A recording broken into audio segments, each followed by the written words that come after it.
Ok, allez, on est parti. Activity-based selling. On l'a pas traduit parce que c'est très dur à traduire en français sans que ce soit absolument horrible. L'idée, c'est de discuter effectivement de comment est-ce qu'on va pouvoir atteindre des objectifs commerciaux. Alors, une petite présentation rapidement de moi. Qui je suis? Je suis Sonny Paris, je suis le CEO et cofondateur de nos CRM. Nos CRM, beaucoup d'entre vous le savent déjà. C'est un logiciel de prospection commerciale, et ce logiciel de prospection commerciale, on l'a construit sur un constat qu'on faisait nous également dans ce qu'on vendait avant de faire nos CRM, c'est-à-dire un échec d'adoption des CRM. Les commerciaux n'aiment pas utiliser les CRM, avec un sentiment assez justifié que le CRM les ralentit, ça les ralentit dans leur travail, et finalement, au lieu de les aider, ça va aider plein d'autres personnes dans l'entreprise, mais pas le commercial, qui est pourtant celui qui est censé l'utiliser au quotidien. Et en fait, il y a une vraie raison à ça, c'est qu'un CRM, c'est un logiciel Customer Relationship Management, c'est avant tout de la gestion de la donnée. Et en fait, vendre, c'est pas nécessairement ranger de la donnée, même si on a besoin de données. Vendre, c'est un processus. On démarre avec un prospect, on doit finir avec un client, et donc on a besoin d'un outil qui aide le commercial au long de ce processus. Donc voilà, nous, notre objectif avec nos CRM, c'est d'aider les commerciaux tout au long du processus commercial. Alors dans ce webinaire, on va parler processus commercial, évidemment, on va parler d'une méthodologie pour essayer d'améliorer ce processus commercial. Nous, on est au contact de 11 000 commerciaux, on discute régulièrement avec évidemment des directeurs commerciaux qui dirigent des équipes, donc je pense que ça nous donne une certaine légitimité aussi pour partager notre expérience, vous donner quelques conseils. On sait bien que dans l'univers de LinkedIn, sur chaque post, il y a écrit qu'il y a une méthode qui va révolutionner votre processus commercial et que vous allez gagner des milliers de clients très rapidement. Bon, on sait tous que c'est pas la réalité. Il y a pas de recette miracle pour organiser mieux son équipe commerciale, mais c'est un travail tout à fait incrémental. Donc je mets toujours l'illustration de Churchill qui promet de la sueur et des larmes. Voilà, il n'y a pas de silver bullet comme disent les Américains. C'est avant tout du travail, de l'analyse, de l'amélioration en continu. Et j'espère que le webinaire que je vais faire maintenant va vous donner des idées, des pistes d'amélioration et de mise en place de votre propre processus commercial. Alors c'est la méthodologie dont je vais parler, le activity-based selling, donc qui est l'idée de vendre au travers d'une série d'activités. C'est pour ça qu'on ne traduit pas, c'est horrible. Ça c'est inspiré de Bill Walsh. Bill Walsh, c'était un entraîneur de football américain, un entraîneur des 49ers. Il a démarré, la franchise était absolument nulle, et il leur a fait gagner le Super Bowl. Et voilà, donc c'est de ça qu'on va parler. Le contenu du webinaire en lui-même vient aussi d'une interview que j'ai fait avec Sébastien Blanc. Sébastien Blanc, c'est un ami à moi, c'est quelqu'un qui a réussi à emmener, à créer une équipe commerciale pour une entreprise où il travaillait avant qui s'appelait Struck. Il a une filiale aux US, il les a amenés de 0 à 10 millions de dollars en 18 mois. On a un article sur le blog aussi, un vieil article là-dessus qui explique ce qu'il a fait. Donc on a longtemps discuté, on a longtemps échangé. Donc c'est beaucoup du contenu vient de ces échanges, vient aussi des échanges que j'ai eus avec des directeurs commerciaux, et puis de ma propre expérience d'entrepreneur, et aussi l'expérience avec nos CRM, les discussions avec vous autres aussi, tous ceux qui sont nos clients de nos CRM. Alors, de quoi on va parler? Donc évidemment, quelle est la problématique? Comment est-ce qu'on fait pour atteindre ces objectifs? Quels sont les principes de cette méthodologie? Et l'idée, c'est de transformer vraiment, on va avoir des objectifs chiffrés en actions concrètes. On va voir les outils pour analyser et améliorer le processus commercial, et y compris voir comment nos CRM peuvent vous aider dans cette démarche. Et puis on finira par une série de questions-réponses. J'ai pas chronométré combien de temps durait le webinaire au total. Avec les questions-réponses, ça doit faire moins d'une heure à la fin. L'idée n'est pas là de vous retenir trop longtemps non plus. Alors la problématique qu'on a tous, c'est d'atteindre un objectif de chiffre d'affaires. Mais ce qu'il y a, c'est qu'on ne peut pas demander à un commercial de faire 1 million d'euros de chiffre d'affaires. On peut lui dire, bah voilà, débrouille-toi, fais-moi 1 million d'euros de chiffre d'affaires. Pourquoi? Parce que la première réponse, c'est que s'il savait faire 1 million d'euros de chiffre d'affaires, il ne travaillerait pas pour vous. Il aurait monté sa boîte et il gagnerait son argent. Et que donner un objectif chiffré, ça ne donne pas d'indication sur le chemin, sur comment arriver à cet objectif. Et que c'est pas son job au commercial vraiment de trouver le chemin pour atteindre cet objectif. Surtout, vous voulez pas qu'un commercial s'occupe de votre product market fit, c'est-à-dire qu'il sache quelle est exactement votre cible. Un commercial, c'est quand même quelqu'un en général qui est très concentré sur son dernier deal, notamment sur le dernier deal qu'il a perdu et qui va toujours avoir tendance à dire que soit votre produit est trop cher, votre service est trop cher et que si c'était moins cher, il aurait pu signer, soit qu'il manque une fonctionnalité qu'a la concurrence, voilà. Donc, il faut être à l'écoute de ces commerciaux, mais il ne faut pas non plus prendre pour argent comptant ce qu'ils vont vous remonter, parce qu'ils sont en général frustrés par la dernière vente qu'ils n'ont pas réalisée. Voilà. Donc, la problématique, c'est que vous ne pouvez pas dire à un commercial que vous voulez faire 1 million d'euros de chiffre d'affaires, et la réalité, c'est que vous voulez quand même faire ce million d'euros de chiffre d'affaires. Donc, on va essayer de trouver comment, on va regarder comment est-ce qu'on peut construire quelque chose qui va permettre de faire ce million d'euros de chiffre d'affaires. Et avant de rentrer dans le détail, parce qu'on a beaucoup, chez nos CRM, beaucoup d'entreprises clientes qui sont des petites entreprises, hein, on a une solution quand même pour les TPE, PME, donc on a des gens qui ont des équipes commerciales avec une trentaine de commerciaux, même on a un client qui monte à 200 commerciaux, mais en règle générale on a plutôt des petites équipes commerciales et c'est vrai qu'on a tendance à vouloir grandir, et c'est vrai que quand on est un entrepreneur, et moi j'ai connu ça parce que j'en suis à ma 3e startup, quand on vend au début un produit, quand c'est le fondateur qui vend, c'est finalement assez facile parce qu'on vend une vision du marché, on vend une analyse du marché, une solution, et en général on a une vision très claire de ce qu'on propose, des problèmes rencontrés, et y compris les gens qui achètent votre solution, on est au début, ils achètent aussi la vision du fondateur, il y a une idée un peu de participer à cette vision du fondateur. Et ça va changer quand on va commencer à créer un vrai service commercial et que la vente, elle va être assurée finalement par un employé. Et il faut pas croire qu'on va juste lui dire, bah voilà, écoute, moi je vendais ça, maintenant c'est à toi et que ça va marcher.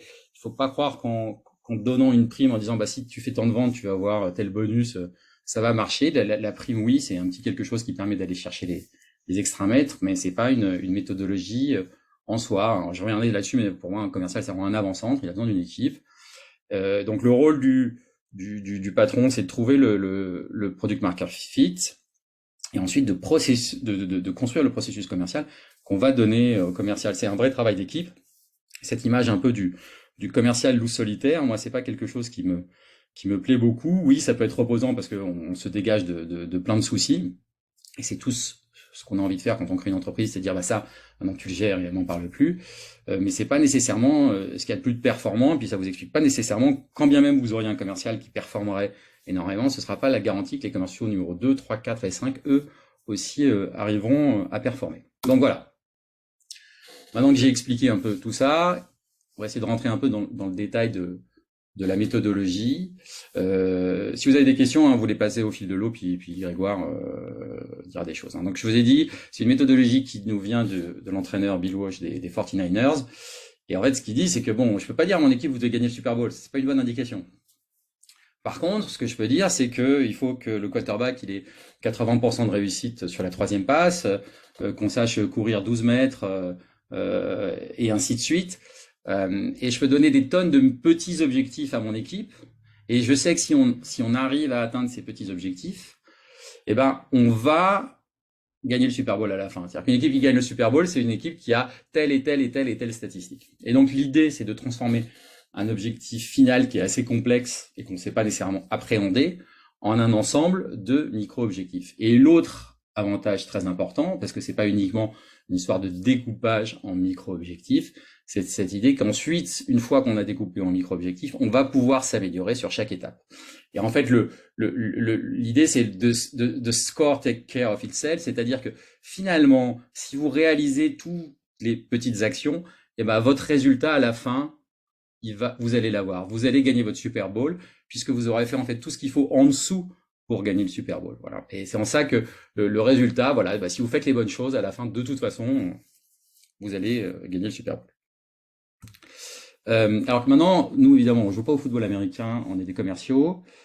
Donc, comment on va appliquer ça à un processus commercial? Et c'est en fait par une approche analytique du processus. Un processus commercial, ça va comprendre plusieurs parties. Une partie, évidemment, marketing, qui est très importante hein, et qui est au cœur de ce processus. Cette partie marketing, elle n'est pas faite par les commerciaux. Donc, elle est faite par le chef d'entreprise ou par l'équipe marketing, selon la taille que vous avez. C'est vraiment d'abord une compréhension de votre cible, taille, secteur, revenu, et comment l'approcher avec quel message. Et une fois que vous avez ça, on va rentrer dans la partie commerciale, où là, on va regarder quelles sont les actions que vous avez à réaliser pour transformer vos prospects en clients avec un des éléments, là j'ai marqué tri sur ma présentation, un des éléments qui est vraiment important, c'est effectivement de savoir quand ne pas continuer à prospecter un prospect. Je dis souvent qu'en fait le métier, je l'ai mis dans mon post LinkedIn d'ailleurs en parlant du webinaire à venir, le métier de commercial est quelque chose de différent. On croit que le métier de commercial c'est vendre. Ben moi je dirais que le métier de commercial c'est peut-être un métier d'allocation, d'arbitrage, c'est-à-dire d'allocation de son temps. Le commercial il a un temps limité et en fait il a autant de projets qu'il a de clients potentiels, autant de projets qu'il a de leads. En fait, un bon commercial, c'est quelqu'un qui va arriver à choisir les leads sur lesquels il travaille et donc il va décider d'abandonner certains leads parce qu'en fait, il a peu de chances de les gagner ou ils vont rien rapporter. Par exemple, nous, chez nos CRM, on a des comptes qui sont de différentes tailles. Et je dis, bah voilà, les clients qui sont en édition starter et qui vont être un ou deux utilisateurs, je veux pas que vous leur parliez dans le processus commercial. On leur parle au support quand ils ont une question, mais on va pas les démarcher activement parce qu'ils sont trop petits et donc ça va pas être efficace en termes de temps, ce qui veut dire qu'on n'est pas content de les avoir, mais on va les traiter différemment, en tout cas on va pas les traiter manuellement. Donc ça c'est assez important. Donc l'idée c'est, maintenant qu'on a découpé un peu les parties, c'est de se dire, eh ben, pour transformer notre objectif de CA en action, on va faire du reverse engineering, c'est-à-dire qu'on va partir du résultat. Donc mon résultat c'est un objectif de 1 million d'euros de CA en acquisition, ok. Et alors, comme j'ai étudié mes clients, ma base de clients, je sais que en moyenne, chez moi, un client, c'est 50 KE. Hein, on est bien dans une entreprise fictive ici. Chez nos CRM, clairement, les clients ne nous rapportent pas 50 KE. Donc voilà, on est sur une entreprise dont le client est à 50 KE. Donc si je veux faire 1 million, eh ben, il va falloir que je rentre 20 clients. Si je sais qu'un client, j'ai besoin de faire 3 propositions, je vais avoir un client toutes les 3 propositions envoyées. Que pour une proposition, j'ai besoin de faire 4 rendez-vous, 3 rendez-vous découverts, enfin 3 premiers rendez-vous, un second rendez-vous de suivi parce que j'en perds en cours de route. Et ainsi de suite, que pour un rendez-vous, j'ai dû faire 6 appels sur des Sales Qualified Leads, et qu'en fait, pour avoir ces Sales Qualified Leads, il va falloir que j'ai fait 60 appels sur 20 prospects froids. Ben, je vais pouvoir processer toutes ces datas et me dire, ben voilà, sur un an, il va falloir que le marketing m'ait trouvé 2400 prospects, il va falloir que les gens chez moi qui passent des coups de fil sur ces prospects à froid, ils aient passé 7200 appels, et mes commerciaux ensuite qui gèrent, il va falloir qu'ils aient fait 540 appels avant les rendez-vous, qu'ils aient fait 180 premiers rendez-vous et qu'ils aient fait 60 propositions pour rentrer leurs 20 clients. Et donc, toute l'idée, c'est ça, découper un objectif de 1 million de CA en objectifs plus petits qui sont des actions concrètes à réaliser pour les commerciaux. Et on va voir à la fin que ça a aussi beaucoup d'avantages pour rendre votre processus plus performant. Alors, première question, c'est comment est-ce qu'on arrive à décomposer ça? Alors, c'est pas quelque chose de trivial de partir du résultat parce qu'il y a beaucoup de bruit, il y a beaucoup de choses. Mais évidemment, pour faire cette phase d'analyse, on a nos CRM. Donc là, je rentre sur quelques petits avantages, mais vraiment axés sur notre problématique d'aujourd'hui. Je ne vais pas vous parler de nos CRM en général et toutes les fonctionnalités. C'est vraiment qu'est-ce qui nous intéresse aujourd'hui par rapport à notre problématique d'amélioration de notre processus commercial. Alors le premier point pour faire de l'analyse de données, c'est d'être sûr d'avoir 100% de ces deals dans l'outil. Voilà, vous ne pourrez pas faire d'analyse correcte s'il n'y a pas 100% des deals dans l'outil. Et ça, c'est vraiment quelque chose de très fort dans nos CRM, parce que c'est un outil qu'on a basé sur l'adoption, et en fait, c'est très facile de créer des opportunités dans nos CRM. On facilite la vie des commerciaux, et cette simplicité de création des opportunités rend l'outil plus que désirable pour les commerciaux. C'est-à-dire qu'ils vont créer leur opportunité dans nos CRM parce que c'est plus facile pour eux finalement de la gérer dans nos CRM que de la gérer sur un post-it. L'ennemi numéro 1 d'un logiciel de CRM ou de prospection commerciale à ce niveau-là, c'est le post-it ou le cahier. D'accord ? Ou l'email. Donc il faut que l'outil soit très rapide, très efficace pour créer une opportunité. Et ça, c'est vraiment quelque chose que proposent nos CRM avec cette grande facilité de créer des opportunités, que ce soit depuis LinkedIn, en important votre fichier de prospection, en scannant une carte de visite avec l'application mobile, ou simplement par le formulaire. Et vous l'aurez remarqué, ça crée aussi des problèmes des fois, mais sur nos CRM, si vous voulez créer une opportunité, vous voulez mettre juste le nom de la personne et son numéro de téléphone dans le titre de l'opportunité, ça suffit, ça marche, même si vous n'avez pas rempli les autres champs. Alors évidemment, la qualité derrière est un peu moins bonne, mais au moins on est sûr qu'on a 100% du pipeline qui est dans l'outil, et ça c'est hyper important pour pouvoir faire des statistiques après, sinon vous n'y arriverez pas. Deuxième chose, c'est la définition des étapes du processus commercial. Donc ça, la plupart d'entre vous, en tout cas ceux qui utilisent déjà nos CRM, connaissent bien. Différentes étapes dans lesquelles on va faire avancer évidemment l'opportunité. Ce qui est important, c'est que ces étapes commerciales correspondent, en tout cas quand on les nomme, moi j'aime bien qu'on les nomme avec des actions qui ont été réalisées en général, ou à réaliser mais de manière claire, qu'on sache exactement à quel endroit. Par exemple, dans la première, on est à qualifier, ok. Après, on l'a contacté, ensuite on a fait le premier rendez-vous, on a fait le deuxième rendez-vous, et là ensuite on passe en phase de closing. Comme ça, on comprend très bien où en est l'opportunité qu'on doit traiter. Chaque entreprise a son propre processus commercial. Je ne peux pas vous dire quel est le bon processus commercial. Il vous appartient et vous allez améliorer. Mais ce qui est important, c'est d'avoir les grandes étapes qui vont mener à la conclusion de ce processus. Donc ça, c'est la partie étape commerciale. Ce qu'on va venir rajouter maintenant sur ces étapes commerciales, c'est la partie activité. Donc c'est les actions qu'on veut mesurer. Et c'est là aussi où nos CRM apportent quelque chose de très intéressant. C'est cette capacité à créer des actions. Alors par exemple, un appel de qualification, un appel classique, un rendez-vous, un devis. Et ce qu'on apporte aussi qui est intéressant, qu'on ne trouve pas souvent dans d'autres outils, c'est la capacité aussi d'enregistrer directement, quand vous allez enregistrer votre appel, le résultat de cet appel. Donc vous pouvez faire des actions, par exemple le rendez-vous, là il n'y a pas d'outcome, pas de résultat du rendez-vous. Par contre sur un appel, vous pouvez dire c'est un appel dans la cible, hors le cible, ou non abouti, vous n'avez pas eu la personne, et vous saurez que vous aurez besoin de refaire comme ça ensuite un appel.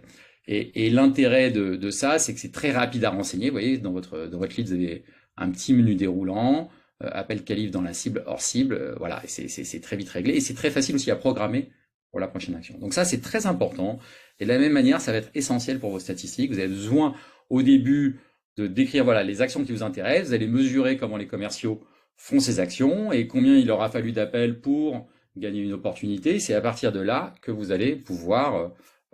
mais d'ailleurs, on va le voir dans les slides juste après. Un petit point important, c'est qu'il peut y avoir un recouvrement entre des étapes et des actions. Typiquement, ici, j'ai mis l'action rendez-vous. J'aurais pu mettre difficilement rendez-vous 1 et rendez-vous 2, ce qui serait venu un peu en collision avec rendez-vous 1 et rendez-vous 2. C'est vrai, et il faut vivre avec. C'est un peu notre point de vue. C'est-à-dire qu'il y a d'un côté le pipeline qui vous montre l'avancement dans le processus, et l'autre, des actions précises que vous faites. Alors des fois, il y a des actions que vous faites qui correspondent au franchissement d'une étape, et c'est pas grave, comme c'est très facile et très rapide de loguer l'activité, c'est pas gênant, on va vivre avec. D'accord? Denis, est-ce que tu peux revenir un peu sur le slide d'avant, sur le pipeline? Oui. Du coup, les activités en rouge, tu peux nous en décrire une? L'activité, par exemple, avec l'icône téléphone, ça veut dire qu'on passe un appel. Voilà, là effectivement, c'est qu'effectivement ont été programmés. Alors, les icônes correspondent pas tout à fait nécessairement, mais par exemple, dans nos CRM, on peut programmer des démos. Donc là, on voit que ce qui est programmé avec Digital dans 16 jours, c'est une démo. Et ce qu'on voit, c'est que sur Ace Consulting, j'ai prévu normalement de les appeler aujourd'hui. Donc effectivement, en plus de l'action qu'on programme, il y a un petit icône qui vient vous indiquer ce qu'il y a à faire. Quand il y a écrit juste aujourd'hui, c'est que je n'ai pas programmé une action spécifique. Je sais que je dois re-rentrer en contact avec cette personne, mais il n'y a pas d'action spécifique qui a été programmée pour cette personne. Alors, on est sur un compte de démo, donc la cohérence des informations n'est pas toujours absolument parfaite. Il peut y avoir des petites incohérences, hein. J'ai fait des captures d'écran comme ça, mais c'est ça l'idée. Comme ça, visuellement, effectivement, on voit très vite quelle action on a programmé avec quelqu'un si on a programmé une action. Et d'ailleurs, quand on est ici, quand vous allez créer vos activités à renseigner, vous allez choisir l'icône que vous allez utiliser, donc ce qui mettra de la cohérence, voyez. Et donc on voit bien qu'ici, par exemple, il n'y a pas d'icône d'ordinateur, qui est une icône qu'on utilise dans un autre compte pour nos démonstrations. Par contre, on a des icônes de devis, voilà, qui sont là. Ok. Alors ensuite, quels sont les outils qu'on a pour analyser les performances? Je vais parler, alors il y a plein de statistiques, hein, je vais parler que de 2 statistiques ici. La première, c'est la performance du pipeline. Donc là, vous retrouvez vos étapes à qualifier, contacter, rendez-vous 1, rendez-vous 2. Et vous allez voir en fait à quelle étape vous perdez des prospects. Et ça, c'est très important pour comprendre combien il va vous falloir finalement d'opportunités créées pour arriver jusqu'au bout et pour closer. Donc vous dites, je veux regarder pour les opportunités qui ont été créées par exemple entre le 1er septembre et le 30 octobre. Voilà, on va se focaliser sur celles-là. Et où est-ce qu'elles en sont aujourd'hui dans le processus commercial? Est-ce qu'elles ont été gagnées? Et où est-ce qu'on les a perdues pour celles qu'on a déjà perdues? Donc ça, c'est vraiment très important. Vous pouvez aussi le filtrer par commercial. Ça peut vous donner, quand vous commencez à avoir du volume, des indications aussi des difficultés que peuvent avoir des commerciaux sur certaines étapes, et ça va aussi être vachement intéressant pour les faire progresser. Donc, premier outil, l'analyse de la performance du pipeline. Deuxième outil intéressant, c'est évidemment les statistiques des activités qu'on a décrites, où là, c'est un tableau tout simple, mais ça vous dit pour chaque commercial le nombre d'activités qui ont été réalisées, que ce soit par exemple des envois de devis, des appels classiques, voilà, ou des emails, ou simplement des conversations. Donc ça, c'est des outils qui vont être très importants et qui vont vous permettre de faire ce reverse engineering de votre processus commercial et de comprendre ce que vous devez mettre en entrée de votre processus pour atteindre l'objectif que vous avez choisi. Alors, il y a évidemment beaucoup d'autres outils de stats dans nos CRM sur le CA, le temps pour closer un deal, des choses comme ça. Ceux-là sont pas, je ne vais pas en parler. Il y en a une autre qui est assez intéressante, c'est sur les fichiers de prospection. Donc, dans nos CRM, on sépare ce qui est prospection à froid de ce qui est lead qualifié. Les fichiers de prospection, vous avez plein de statistiques dessus qui permettent de savoir comment ils performent, et y compris si vous avez deux équipes, la qualité des leads qui ont été passés par l'équipe qui utilise les appels à froid vers les personnes qui closent les leads. Mais ça, je ne vais pas rentrer en détail dessus. Donc voilà, on a vu comment définir un pipeline, comment définir des activités, comment analyser ça. Et donc maintenant, on va passer à l'étape qui est se fixer des objectifs à partir de ce qu'on a vu. Et là, on rentre au cœur de la méthode sur quelque chose qui est vraiment important. C'est la définition des métriques. Donc, on l'a dit, le but, c'est de savoir quelles actions on a à faire en fonction d'un objectif de CA. Et ce qui est très important, c'est qu'on va transformer finalement un objectif, par exemple, semestriel, faire 500 000 € de CA sur le semestre, en action hebdomadaire pour les commerciaux.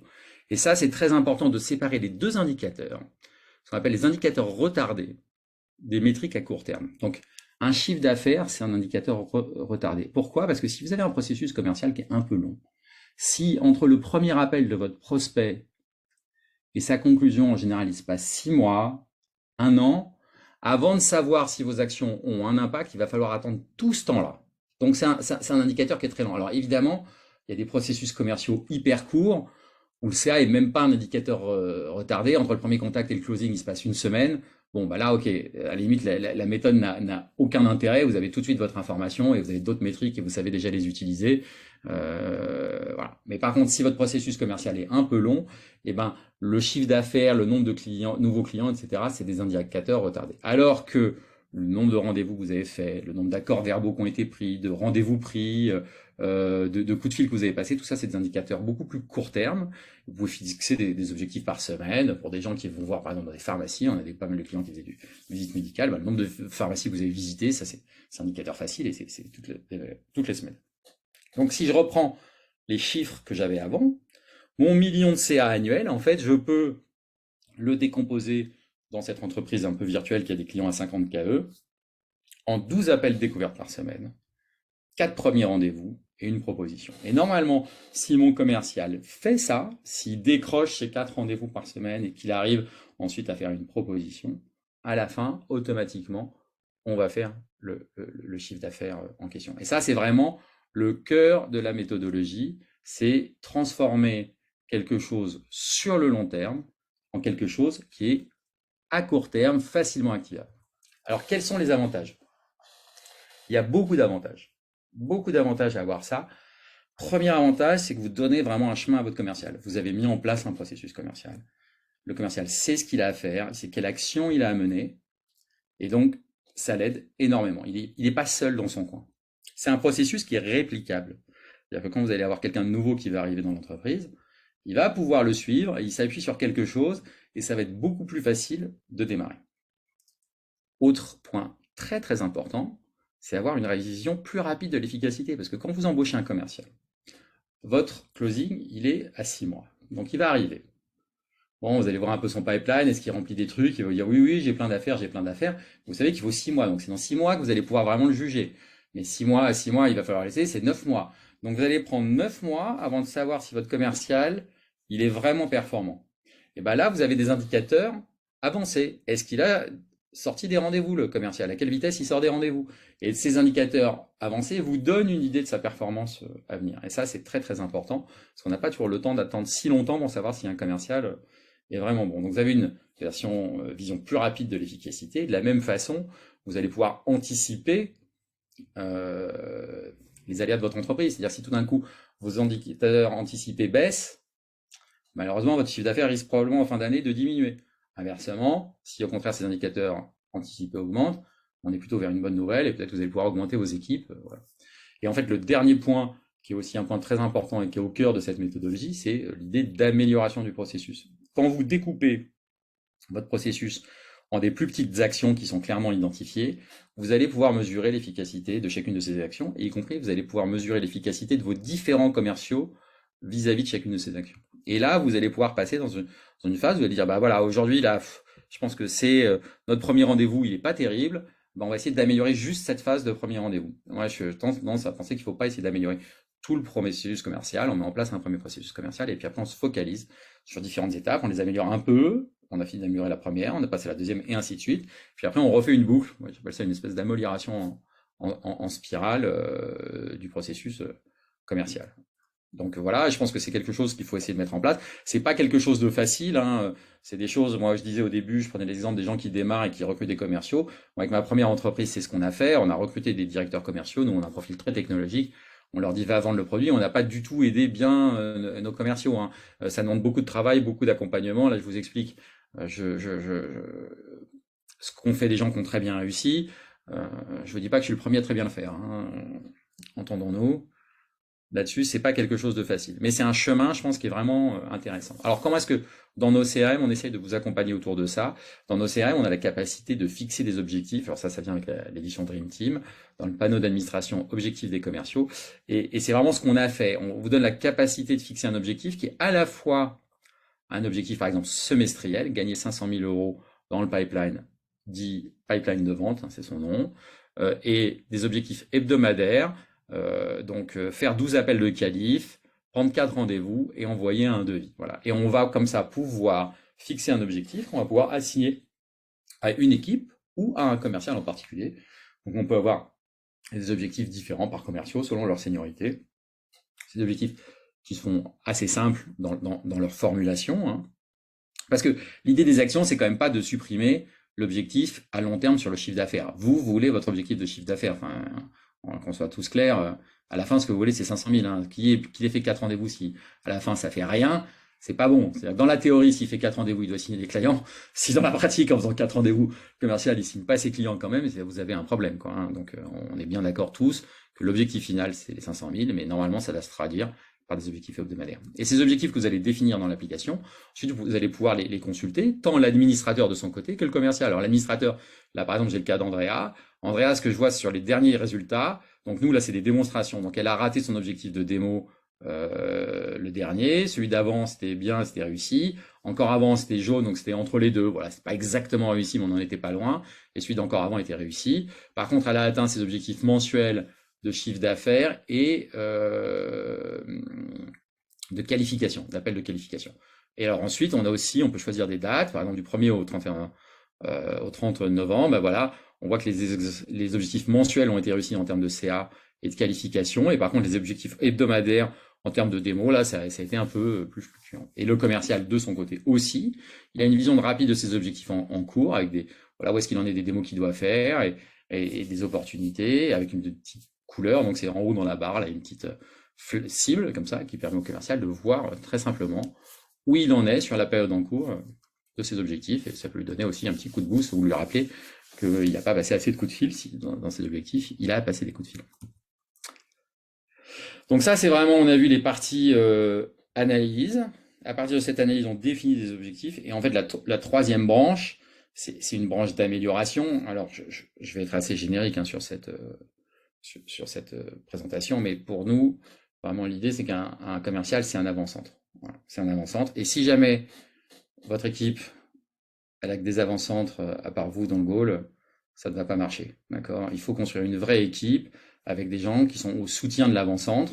Et j'ai pris une phrase de Sébastien comme ça qui disait, voilà, moi, pour chaque euro que je dépense dans le commercial, en tout cas en face des personnes qui sont face à mes clients, pas uniquement les commerciaux, mais en tout cas pour chaque euro que je dépense sur des gens qui sont face à des clients, bah, je dépense aussi 1 euro sur l'infrastructure de vente. Et cette infrastructure de vente, il articule autour de 3 piliers. qui sont les piliers assez fondamentaux pour mettre en place. Une partie qui sont les outils technologiques. Donc évidemment, nos CRM fait partie de ces outils technologiques. Mais enfin, ça peut être n'importe quel autre CRM. Nous, on pense qu'on est particulièrement adapté aux équipes commerciales. Mais enfin, l'important, c'est quand même d'avoir un outil, et un outil qui est utilisé par ces commerciaux. Ça peut être des outils d'intégration Zapier pour faire de l'automation avec les outils marketing. Donc un petit mélange d'outils marketing qui peuvent peut-être faire des contacts sur LinkedIn, comme Walaxy, ou envoyer des listes d'emails comme Lemlist. On a beaucoup d'outils français qui sont très intéressants et qui sont de qualité. Des outils de VoIP pour être plus efficaces. On sait que l'avantage des outils de VoIP, c'est qu'on peut aussi enregistrer les appels et donc écouter les appels et donc améliorer le discours des personnes qui passent ces appels. Donc voilà, toute une partie technologique. Honnêtement, ce qui coûte le plus cher dans les entreprises, c'est rarement la techno, c'est les salaires des commerciaux. Donc voilà, n'hésitez pas à dépenser de l'argent quand même en outils. En général, ça augmente la productivité des commerciaux de façon significative. La deuxième partie, c'est le support marketing. C'est pas au commercial de trouver vraiment l'argumentaire, de gérer les objections. Le commercial, il est là pour fluidifier la discussion. Il faut que vous lui donnez des billes. Donc, il faut que le marketing travaille l'argumentaire, travaille la gestion des objections, qu'il ait ça. Et le troisième pilier, c'est de la formation. Vous avez des commerciaux qui sont meilleurs que d'autres. Il faut s'en inspirer, voir ceux qui performent le mieux. Ok, qu'est-ce qu'ils font? Comment est leur email? Quelle est la structure des messages qu'ils écrivent, et ça, on le propage à toute l'équipe. Pareil, j'ai mis une petite citation, et des ventes, c'est répéter la même chose 1 million de fois, comme si c'était la première fois que vous le disiez. Et ça, c'est fondamental, c'est une question de... vous devez donner l'impression de sortir une phrase comme si vous l'aviez inventée sur place, alors qu'en fait, cette phrase, elle est très travaillée, et vous savez que c'est la bonne phrase dans le contexte dans lequel vous êtes. D'accord? Alors, ce qui ne veut pas dire qu'il faut utiliser des templates tout le temps. Moi, je dis aux gens, méfiez-vous des templates, parce que justement, il faut que ce soit adapté à la personne avec qui vous parlez. Mais enfin, il faut vraiment donner l'impression, ou en tout cas trouver juste la partie du template que vous devez adapter quand vous envoyez un mail pour donner une vraie personnalisation et que ça donne l'impression qu'on a écrit vraiment pour la personne qui est en face de nous. Voilà. Mais la réalité, c'est quand vous parlez de votre entreprise, vous savez quels sont les points forts de l'outil, vous savez quels sont les points forts de votre service. Il ne faut pas le dire sur un ton ennuyeux. Voilà, vous êtes commercial. Vous dire, voilà, en fait, vous avez raison, c'est exactement ça qui décrit mon service. Alors qu'en fait, ça fait 600 fois que vous racontez exactement la même chose, quoi. On avait une anecdote comme ça, où on avait un professeur je faisais des études de physique, et on avait un professeur de physique qui faisait des cours vraiment bien.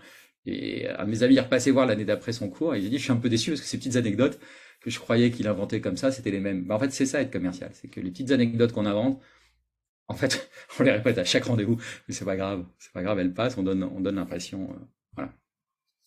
Et dernier point, Par oui. rapport aux interactions, c'était intéressant. Tu peux nous donner un peu plus de détails? Comment on interagit? C'est quoi les différents systèmes pour interagir sur nos CRM avec son équipe? Alors sur nos CRM, ça c'est, t'as raison, j'ai parlé formé, mais j'ai passé cette étape d'interaction sur nos CRM.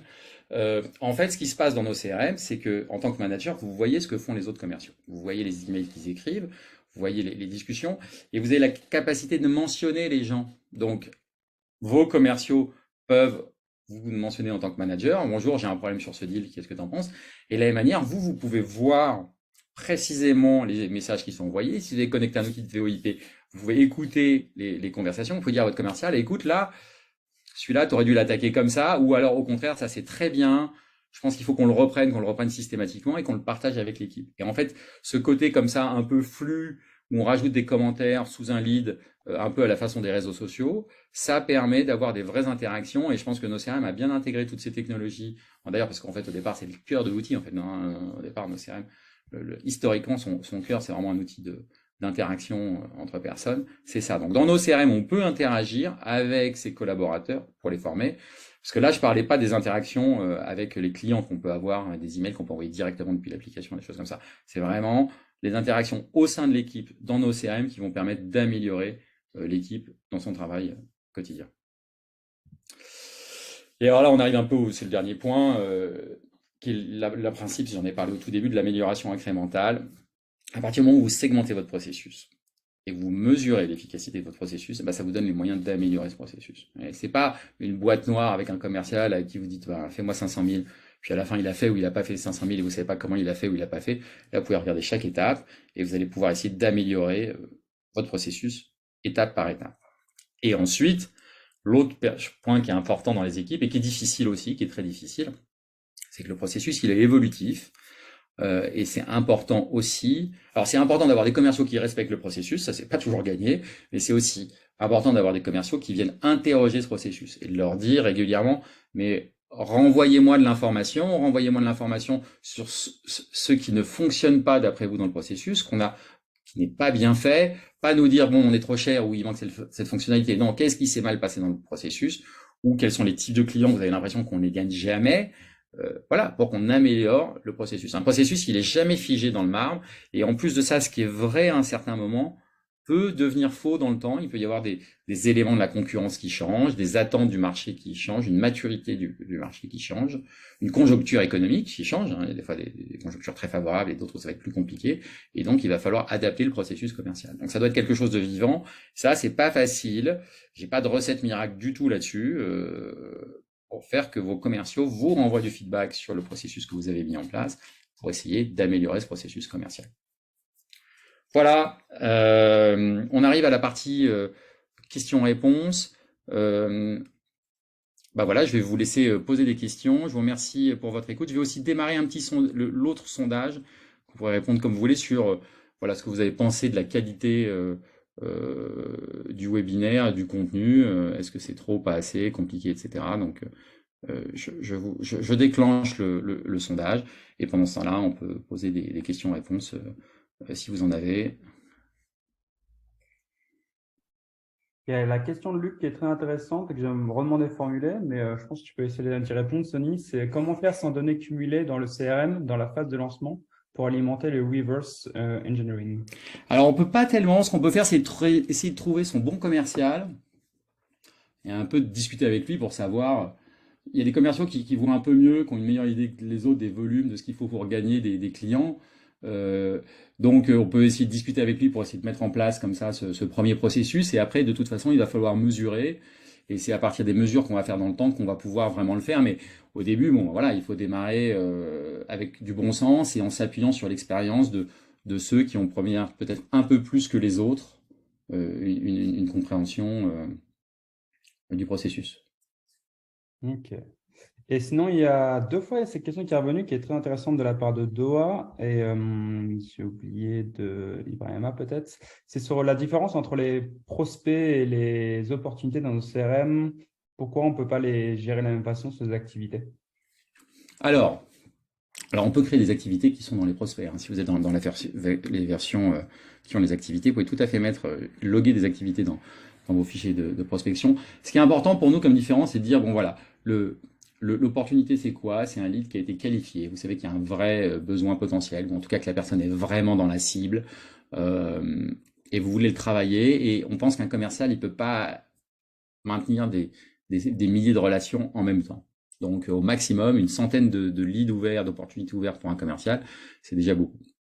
Donc on laisse dans un fichier de prospection ceux qui sont pas encore qualifiés, on peut travailler dedans, on peut interagir, on peut commencer à les appeler, à essayer de les qualifier, mais on va les transformer en opportunités que quand on est sûr qu'il y a quelque chose à en faire. Et comme ça permet de séparer de manière nette ce qui est de l'ordre pas du bruit, mais enfin voilà, du futur potentiel avec l'activité qu'on suit réellement au quotidien et qui rentre dans le cadre d'un processus commercial précis des commerciaux. Mais évidemment, on a aussi un processus commercial sur des équipes, on appelle ça, les Anglais appellent ça des SDR, Sales Development Representative, je sais pas quel est le nom en français, si on a vraiment, enfin ceux qui font des appels à froid, quoi, ceux qui font du phoning.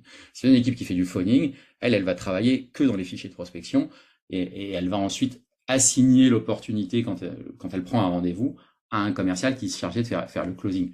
Et c'est pas parce qu'on est dans les fichiers de prospection qu'on n'a pas aussi une sorte de processus commercial et qu'on n'a pas des activités. Et surtout, vous ne passez pas tous vos prospects en activité. Parce que j'ai vu la question là, ça c'est surtout à ne pas faire. Vous ne voulez pas avoir trop d'opportunités dans votre système par commercial. Voilà, pour éviter le bruit. On a fait vraiment ça pour que le commercial soit pas noyé sous le bruit. Oui, et puis pour compléter, parfois, en fait, justement, si on distingue pas bien les prospects et les opportunités, on va se retrouver dans la première étape du pipeline avec trop d'opportunités qui fait un décalage par rapport à la seconde étape. Donc, il faut vraiment bien différencier. Ouais, tout à fait. Ouais. Alors, des fois, on peut avoir des mécaniques. Bon, vous avez un formulaire de contact, vous le faites arriver dans une première colonne d'opportunités, votre première colonne est à qualifier, voilà, et en fait, c'est pas encore tout à fait une opportunité, c'est un espèce de SaaS. Hein, il faut être souple aussi, hein. Des fois, il y a des choses qui sont plus simples à faire et on le fait. Mais alors, est-ce qu'on pourra mettre des rappels dans les fichiers de prospection? Ça, c'est une question de Thomas. C'est possible, c'est un grand débat chez nos CRM, c'est une question qui revient beaucoup. Ce que vous pouvez faire de manière sûre, c'est que vous pouvez mettre une date. Vous pouvez mettre une colonne, décider que c'est une date, et décider de mettre une date de rappel sur cette date. Et ça va pas vous faire d'alerte, parce que la question c'est ça, est-ce que doit y avoir une alerte? En fait, la vraie question c'est est-ce qu'on doit faire des alertes sur les fichiers de prospection? On n'est pas tout à fait sûr qu'il faille faire des alertes sur les fichiers de prospection. Par contre, vous pouvez tout à fait faire une colonne. Cette colonne, vous pouvez dire qu'elle est de type date, donc vous avez accès à un calendrier, et vous pouvez trier sur cette colonne, ce qui fait que vous savez quelles sont les personnes que vous avez à rappeler. Éventuellement, ce qui serait bien, c'est qu'on n'ait pas à rappeler les personnes qu'on puisse filtrer pour pas voir celles du futur. Bon, c'est une question ouverte, donc on va pouvoir y arriver un jour. Il ne faut pas oublier les filtres dans les fichiers prospection qui vous permettent un peu de savoir ce que vous avez fait, qu'est-ce qui a qualifié, qu'est-ce qui n'a pas été encore qualifié. Ouais, il y a des filtres quand même dans les colonnes, alors pas sur tout, effectivement pas nécessairement sur le contenu des colonnes, mais on a quelques filtres dans les fichiers de prospection. On améliorera probablement, on le note, nos fichiers de prospection par rapport à ces problématiques. Tout à fait.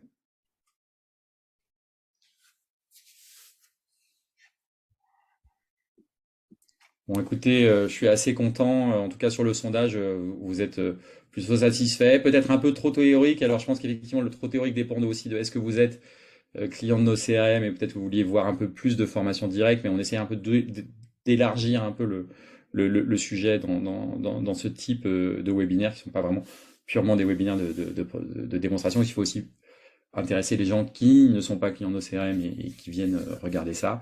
Écoutez, dans l'ensemble, je note que vous êtes quand même très satisfait. Et je suis très content. Il faut pas Bon, oublier bah, que si on a. tous les jeudis, Oui, on propose une démo, un webinaire justement pour redécouvrir l'outil avec ses nouvelles fonctionnalités. Vous êtes tous invités à y participer. Vous pouvez même poser vos questions et directement on vous montre en live avec l'outil. oui, alors ça, c'est une très bonne remarque de Grégoire. Et on va aussi ouvrir très prochainement, on a commencé à le faire, mais on vous enverra, je pense, des mails, des webinaires à destination non pas des administrateurs, mais vraiment des utilisateurs, des commerciaux de l'outil. Parce qu'on s'aperçoit aussi qu'il y a des gens, en fait, des fois qui démarrent, qui rentrent dans les entreprises, il y a quand même du turnover dans les équipes commerciales. Et donc, pour permettre à n'importe qui de se former très rapidement, d'avoir 20-30 minutes de formation sur l'outil, gratuitement, évidemment.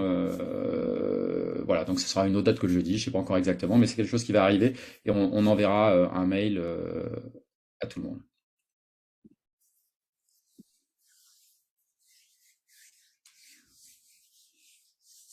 Alors, ouais, Vincent, vous modifiez le propriétaire de l'opportunité. Ça doit avoir un. Alors, ça a ou ça n'a pas d'impact. Il y a certaines tracking d'actions que vous voyez indépendamment du propriétaire. Hein. Alors, évidemment, une action que vous faites sur une opportunité, elle est liée à un propriétaire et à l'action. Mais le fait de changer de propriétaire n'empêche pas qu'on enregistre l'action. Ça n'empêche pas qu'on enregistre aussi les avancées dans le pipeline. Donc, selon les statistiques, ça peut avoir des impacts ou pas. Alors Kevin, sur ce genre de formation, il y aura, hein, je pense que je vais vous parler des petits webinaires, hein, vous serez au courant, ce sera diffusé. Voilà. Et sur des thématiques générales comme celles qu'on a fait aujourd'hui, je vous l'ai dit, tous les mois et demi, on va essayer de faire des choses comme ça. On avait fait avec Wallaxy aussi, c'était bien. Bon, bah, merci à vous tous. Oui, c'est ça, des opportunités en binôme avec deux commerciaux. Alors, vous pouvez gérer, alors il y a toujours un seul commercial qui est responsable d'une opportunité. Elle lui appartient à lui. Par contre, vous pouvez avoir des équipes commerciales quand même. Et dans ces équipes, vous pouvez assurer la visibilité, par exemple, des deux commerciaux. Ensuite, vous pouvez lui donner des droits, ce qui fait que les commerciaux peuvent interagir à plusieurs sur la même opportunité. Mais quand elle sera à faire que pour un seul commercial et il n'aura une alerte que pour un seul commercial. Pour que l'autre commercial puisse l'avoir, il faudra qu'il aille dans toutes les opportunités. Et si c'est bien configuré par équipe, il verra toutes les opportunités de l'équipe. Reçoit automatiquement les invitations pour les prochains webinaires. Oui, vous recevez les indications pour les prochains webinaires par mail. Alors, il faut regarder les mails parce que malheureusement, on sait que de nos jours, c'est de plus en plus filtré par Google. On essaye aussi de mettre des messages à l'intérieur de l'application. Vous pouvez vous abonner au compte NoCRM sur LinkedIn ou me suivre, moi, parce qu'on va sur les Français, on va essayer de le faire sur les Français. Voilà, merci à tous et à toutes pour votre participation. À très bientôt. Et à bientôt. Merci. Alors, on vous envoie bien sûr l'enregistrement dans un lien. Pour ceux qui ne sont pas clients, vous aurez droit à un test qui vous ouvre 30 jours de test gratuit. Voilà. Et puis, vous n'hésitez pas à démarrer votre test. Voilà, à bientôt. J'arrête le partage et j'arrête le webinaire. Passez une bonne journée. Au revoir.